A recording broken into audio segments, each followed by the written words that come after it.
xalayaa jaalalaa namni baay'ee itti baaca. Paarsantii 90 qeeqa akka ta'e. Rifannoota guddaadhaan gara Dooktor Lammaa Magarsaatti bilbile waan jedhamutu jira jechuudha. Deebi'ee mootummaa dhiifama gaafadheetiniin mootummaa wajjin hojjedha waan jedhutu yaada akkasii keessallee akka galeetu jechuudha. Akka galeetu himamaa jira. Qabsoon Jawaar Mohammad akka inni barbaadeefitti deemaa akka hin jirretu himamaa jira. Kan biraa immoo jechuudha Jawaar Mohammadii fi Fayyisaa Leellisaa xalayaa olii barreessanii jiranii. Xalayaa jedhee namni baay'ee itti baaca waan ta'eedhaaf xalayaa jaalalaa jedhee namni baay'ee itti baaca. Waan sanirraa ni dubbannaa jechuudha. Akkasumallee jalqaba irratti akkuma kaasuuf yaala jechuudha. Qabsoon Jawaar Mohammad amma bifa haarawaan eeggale kuni akka inni barbaadeefitti akka inni deemaa fi hin jirree fi akkasumas akka Dooktor Lammaa Magarsaa fi hayyoota kanaan dura yeroo wayyaanee wajjin qabsaayaa ture akka bilbileefitu dubbatamaa jira. Waan kana gadi fakeennan irraa dubbadhaa jechuudha. Akkuma beekamu Jawaar bifa haarawaan jechuudha qabsootti galee jechuudha. Guyyaa guyyaadhaan guyyaatti yeroo 6 yeroo 7 yeroo 8 yeroo post itti godhutu jira.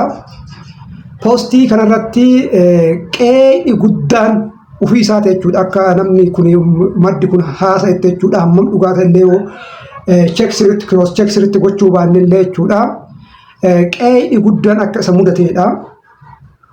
Postii kanarratti analyzii qaaccessa yoo hojjetu warra comment godhe kana qaaccessa yoo hojjetu paarsantii 90 qeeqa akka ta'e warroota commentii barreessan keessaa paarsantiin 90 akka isa qeequu fi warroota kana keessa warra isa qeeqan kana keessaa immoo paarsantiin 70 warra kaleessa qabsoo keessatti isa deeggaraa turanii fi akka inni wayyaanee kuffisuuf shoora guddaa taphataa turan akka ta'ellee mirkaneessee jira.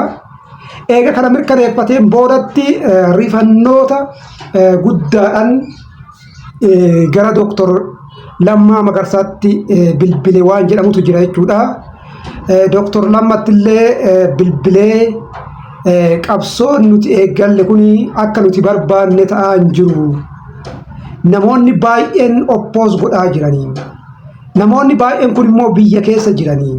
Qabsoon keenya immoo kan geggeessinu biyya keessatti waan ta'eedhaaf akka nuti barbaannetti nuu milkaa'uu hin danda'u.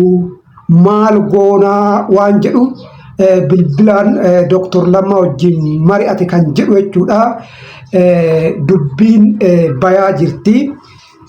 Kana qofa osoo hin taane jechuudha hayyoota kanaan dura wajjin qabsaa ture hundi keessanuu hin beektanii hayyoota kanniinitti illee bilbilee jennaaniin kaleessa yoo ati nu bira dhaabbadhu hin ta'u nu qarqaarii nu deeggarii siin jennu nu diddeetiniin mootummaa wajjin dhaabbatte waan ta'eef ammatti nullee wanni si deeggaru tokkollee hin jiru waan jedhamutu dhagayame. Kanaan wal qabate jechuudha rifannoota guddaa keessa galee jira.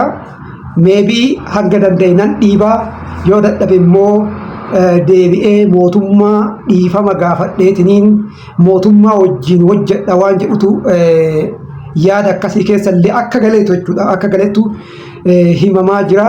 Kanaafuu akka barbaade sanitti waan deemaa fi jiru hin fakkaatu jechuudha. Inni kan barbaade postii takkaan waan biyyi kun galabbatamuu guyyaa tokkochatti postii takkaan waan mootummaa kana uummanni hoo jedhee kaasee bu'u itti fakkaate garuu sun akka hin taanetti odeeffannoon bayaa jira jechuudha. Odeeffannoo kana kallattii hundaanuu immoo cheeggoonee yeroo biraa deebinee kan irraa dubbannu ta'a jechuudha. Kan biraa immoo guyyaa kaleessa jechuudha gara galgalaati irratti Fayyisaa Leellisaa fi Jawaar Mohammad xalayaa tokko walii barreessanii jiran jechuudha. Jalqaba irratti kan barreesse Fayyisaa Leellisaati. Fayyisaa Leellisaa maal jedha? Akka baay'ee si jaaladhu ni beekta. Anillee atillee immoo akka baay'ee na jaalattu nin beeka. Waan bara 2018 ati goote warqii mareetiniin onnee kiyya keessa ol kaawaa. Waan onnee kiyya keessa baduu miti jedha Fayyisaa Leellisaa. Garuu immoo haalli amma ati itti deemaa jirtu sirrii miti. Guyyaa guyyaadhaan poosti godhaa jirta. Wanni kun immoo gassi xiqqeessa malee ol siin guddisu. Washakaree yookaan namoota hin taane shufuroo si jala yaatu kana abdatteetiniin waan akkanaa kana hin hojjatiniin. Akkuma mammaakaallee mammaakee jechuudha.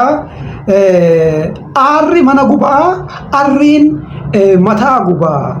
Waan jedhu hunda erga kaaseen boodatti kanaaf waan kana osoo dhiifte harree wal dhiitte ilkaan waliin cabsitu. Kanaaf si barbaanna waan ta'eef waan kanarraa osoo dhiifte jedhee barreesse fi Fayyisaa Leellisaa.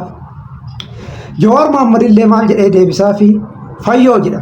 Fayyisaa illee jennee fayyoo wanti ati kanaan dura re'oo keessatti gootummaan ati dalagde gootummaa guddaadha. Waan jidduu kana ati balleessaa jirtu laalee seenaa guddaa ati kaleessa dalagde hin balleessu. Kanaaf waan dubbachuu si dhooggallee nin beeka. Waan dubbachuu si dhooggallee nin beeka. Kanaaf darartaa miidhama uummata Oromoo atuu kootuu nu qardeeggani malee yaamicha naan taasisi waan jedhu akkasitti walii deebisanii maal fakkaata xalayaa jaalalaa fakkaata yeroo tokko jechuudha. Namoonni akkasitti ittiin baacaa jiranii haalli oolmaa Jawaar kana fakkaata. Guyyaa biraa immoo kan biraa qabannee isinitti deebinaa. Sheer, laayik, kooment gochuun dagatinaa. Negata.